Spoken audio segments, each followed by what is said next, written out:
I'm Glenn Alford. I was Idaho State Sports Information Director from 1967 to 1998. One of my favorite athletes is Dick Tulloch, who set a Bengal track and field school record in 1976 that stood for 44 years. Today you'll meet Dick and the Bengal who broke that record, Trayshawn Malone, on Storytime. I'm often asked who my favorite athletes that I saw compete for ISU are. I always answer that I really like athletes who have overcome adversity to achieve greatness. Dick Tulloch is such an athlete.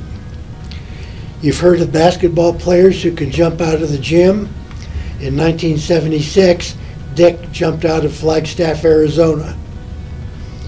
He set a ISU and Big Sky long jump record and led the Bengals to an unexpected conference championship.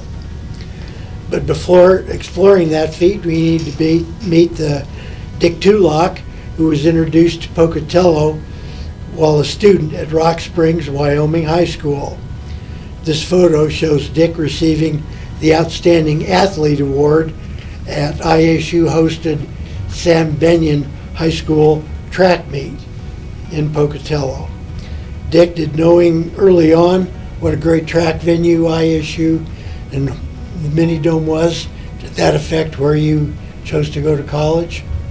Yeah, it really did, because coming from Rock Springs, and I remember the first thing that I remember walking into the Mini Dome when we was in high school, and I'm just thinking, this is outstanding. This is 10 times better than anything I've ever been in. So the Mini Dome was a pretty exciting thing just to be in it and to be able to participate and come and run for the winter and get out of the cold was pretty a good idea. You're not saying it's cold in Rock Springs in the winter. Boy. Dick was already on his way to a great track career at ISU in 1976 when the Big Sky Championship meet was set for Flagstaff. It was the first time NAU would host any Big Sky Conference Championship, and they were the defending track champions. In 1975, they won it, and Meet ISU was third, and they were pumped to repeat. Coach Bob Beaton and I would annually dope out the championships, and by dope out, I mean we would pick the top 6 finishers in each event, then add up the points and predict who would win the team championship. In 1976, we figured it close, very close. Dick was a variable in our predictions. He pulled a hamstring in ISU's third outdoor meet, and Beaton suggested redshirting him. But since he'd competed in 3 meets, the league coaches said no. So, untested most of the year, Dick headed to Flagstaff on the bus, preparing to only long jump. However, during the trip, he told Coach Beaton he'd be wasted competing in only one event. He wanted to enter all the sprints and see if he could blow NAU and Boise guys out of 4th, 5th, and 6th place points. If Beaton and I were unsure who'd win, there was no doubt in Flagstaff. Dick, how sure and cocky were the students and locals that NAU was going to win the championship? The NAU track team, they were pretty vocal, as was the students. They made it pretty obvious that we were coming down to experience our second defeat. And, of course, we didn't care for that idea, and we really didn't know. We lost the year before, and we had 3 or 4 people that should have did really well that just for some reason or other just didn't perform well. So we kind of thought we should have had it that year. So we had a grudge that we were going to not miss those opportunities like we did the year before. And going up against them, I mean, it was hard to walk across the campus without hearing everybody tell us how prepared NAU was for us. And that was kind of a weird deal because when we had that conference championship that year, ISU was already out of school and so were they. But there was a surprising lot of students still hanging on to tell us what our fate was. And we just kind of blew it off and we went to perform. And you never know because they were a good team. Boise was always a good team. So the competition was really there. And so we just thought, okay, we'll just take this one step at a time and see where we're going to get. We didn't believe it would start out the way it did. One of the first events was the long jump finals. There was like 4 final events and the rest prelims on Friday. And in the long jump, it was one of the best fields in league history. 3 jumpers bettered 25 feet in the finals, and all 6 were over 24. You jumped 25, 10, and 3/4 inches. Tell us about that jump. Well, it was just one of those unexpected jumps, and because I'd been working out for a long time, and I kind of stayed away from the team, so I didn't jeopardize that redshirt year. But I think like 2 weeks before the conference meetings, I got informed that my redshirt got turned down, which I figured it would. So practicing on your own, you never know where you're at. You assume that you're pretty good, and you want to think that you are, but you don't know. And that was my first telltale test. And so when I put that first jump out there, it felt pretty good. And then that second jump, when I'm thinking, wow, and I even did it, and I didn't really know how far I went until I hit the pit, and I got up, and I could see all of my teammates and coach standing up in the stands like something miraculous just happened. I'm looking around to see what happened, and all the height was on me. And then they measured it, and then somebody else came over and they measured it, and then somebody else came over and they measured it 3 times, and then they told what the jump was, and it was just kind of like, whoa. In the running events, ISU was usually strong in the 1/4 mile, but Dick took that to another level by setting a conference record 47 seconds flat in his heat. And then you were a key member of both winning relays. So you placed in 5, set records in 2. Sometimes an athlete has a gut feeling they're ready to excel. Did you have any indications that, hamstring or not, you were ready? Yeah, after the 1/4 mile, I kind of figured, I might as well just push it to the limit, because that was kind of my true test.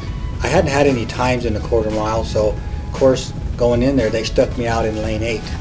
And so I'm out in lane 8, and not trying to brag or anything, but I've never run in from lane 8. I had no idea how to even run lane 8. So I just, I remember assistant coach Pat Williams saying, "How do you feel out here in lane 8?" I said, I'm just deserted out here. He said, "All you got to do is just run and do what you got to do." And so I just took off, and when I hit that far corner, I could glance in, and I could see that runners that should have been on me on that turn weren't there. And so I just focused on what it is, and I just kept pushing down that runway. And when I crossed that finish line, that was kind of a shocker to me that I was first in that heat. And I just thought, I'm hoping good enough to get to the next level. You started a long jump dynasty. Tell us about Darian Williams. Yeah, I have a granddaughter that her love was basketball, and the other granddaughter, Devin, she kind of liked running track. So they both kind of filtered to track, and I didn't influence any of that. It's just the way they meandered. And so when they had pretty good careers going at it, and my oldest granddaughter, Darian, she decided that she was going to try doing some of the field events, because she wasn't very fast as a sprinter, so she started to participate in those, and she kind of got good, but nothing special. And then her senior year, she just started excelling in the long and triple jump, and she was focusing on the triple jump. Well, she just started coming along really good, and for some reason that long jumping just kind of hit her, and so she ended up going to that conference meet. Not a favorite by any stretch of the imagination, just maybe a competitor, and she just kind of did the same thing I did at Flagstaff, just kind of went haywire and wild, and she ended up being a state champion in the long jump. And so I was pretty proud of that. I mean, even though I didn't have a lot to do with that, I was still pretty proud. I usually interview former athletes and coaches on Storytime, folks whose ISU sports involvement spans the 31 years I was here, 1967 and 1998. But today a departure, an athlete who still has eligibility, the man who last year broke Dick's long jump record, Trayshawn Malone. A few of Trayshawn's superlatives: indoor track, his 26 foot 3/4 inch long jump, his ISU's all-time best. He's also tops in the 60 and 200, and second in the 60-meter hurdles. Outdoors, he's a member of the record-setting 4x100 meter relay, is second to Dick in the long jump and is top 4 in the 100 and 200. And he has a season of outdoor track eligibility left. Trayshawn, welcome to Storytime. You've had a chance to check out and run on the renovated Davis Field outdoor track facility. How do you like your home venue, and what are your goals to break it in this outdoor season? You know, the gray and the orange is definitely like a new aesthetic to look at, and especially just, you know, being out on a softer track and, you know, not having the puddle that's out there on the side anymore, you know. That was always an issue to run through, but it's definitely a nice thing to have now. And then the long jump pit is also really nice. We have some brand new sand and just everything about it, and the ways to break it in is just definitely just running fast and jumping far. When you got to ISU, when did you become aware that the school's long jump record was 4 decades old? And did you ever think, boy, it would be nice to break that record? You know, I didn't even know that the record was there. I definitely was like, you know, just come in and do what I can do. The first thing that I told my Coach Hillary Merkley, was that we're going to break records, and you know, long jump was the main thing. So I didn't think for a while I was going to break it, just because of I went through a plateau for a while. But after the indoor conference that we hosted last year and jumping that 26-foot jump that I didn't even know I did, it definitely, I was like, well, you know, I get to have that record now. So a lot of times when somebody has a record of long standing, he becomes jealous of that record and wants to guard it. But when I posted on Facebook that you had broken the long jump record, it took Dick about 15 minutes to come in and congratulate you on that. ISU hosted the Big Sky Indoor Championships in 2020, and you had to meet for the ages in front of the home folks, one of whom was me, who was enjoying himself immensely. You led the Bengals to a second place finish for Coach Hillary Merkley, and that was ISU's best conference finish since finishing second in 2009. You were selected both Outstanding Athlete and Most Valuable Athlete, which happens about as often as I run a marathon. And you won 3 events, one of 5 men in league history to accomplish that. Besides being tired at the end of the meet, how did you feel? What was your level of satisfaction with those accomplishments?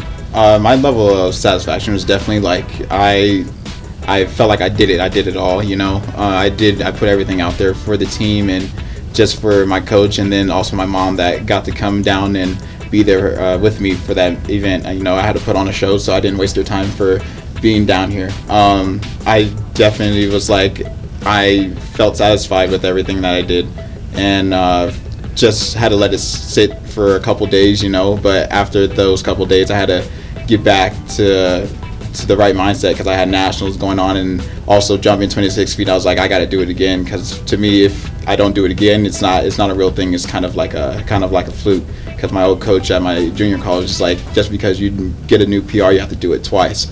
So I definitely want to do it twice, just so I can be like, it's a real thing, you know.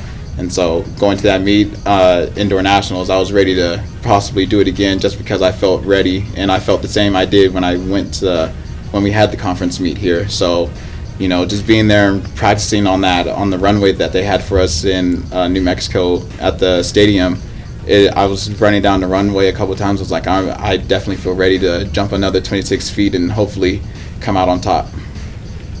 Another departure for story time.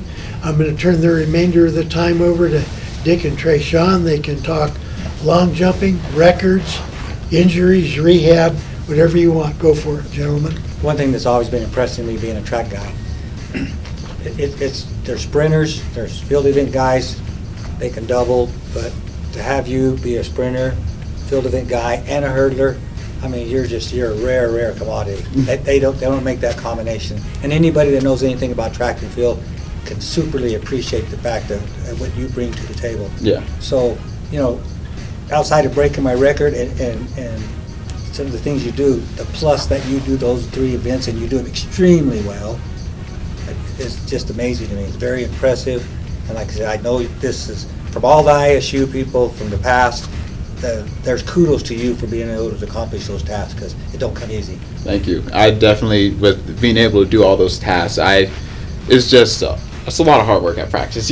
Practices are very long just because I have to show up, long jump, and then long jump practice, then hurdle practice, and then get my conditioning in. So, it definitely takes a lot of work to do the things that I can do, and just hearing about your story and you basically be doing the same things without the hurdles. I definitely am like, this is what I came here to do, and I'm definitely here to set some marks and hopefully beat your outdoor record coming up outdoors. So. Well, I'm looking forward to you, and I hope you do break that record.